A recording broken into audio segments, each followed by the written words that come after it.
Adverbs of place. देखो adverbs of place किसे कहते हैं? वे एडवर्ब्स जो प्लेस को एक्सप्रेस करता है उसे एडवर्ब्स ऑफ प्लेस कहते हैं। यानी कि जो जगह के विशेषताओं के बारे में दर्शाए, बताए, एक्सप्रेस करे उसे हम क्या कहते हैं? Adverbs of place.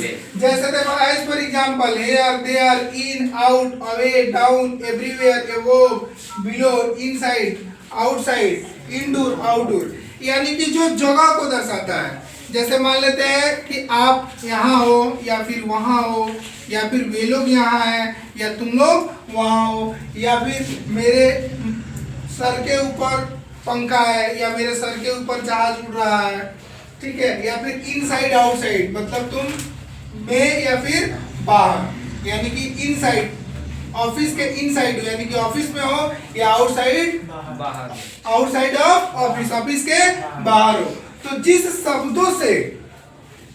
शब्दों के द्वारा हमें जगह के विशेषता के बारे में पता चले उसे हम क्या कहते हैं?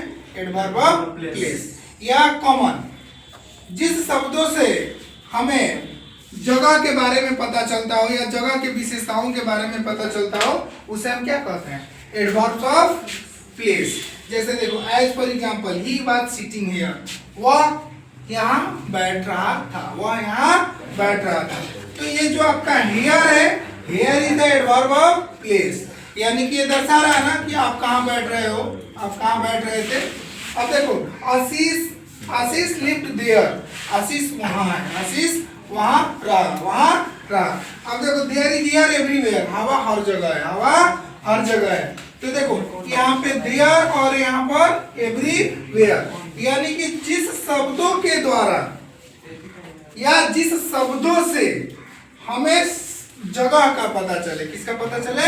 जगह का। जैसे आप क्लासरूम में बैठे हो, क्लासरूम में बैठे हो तो फिर इन होगा ना, यू सिट इन क्लासरूम, यानी कि इन क्या है? जगह को दर्शा रहा है। और आप क्लास के बाहर बैठे हो, you sit outside of class, यानी कि आउट दर्शा रहा है ना प्लेस को।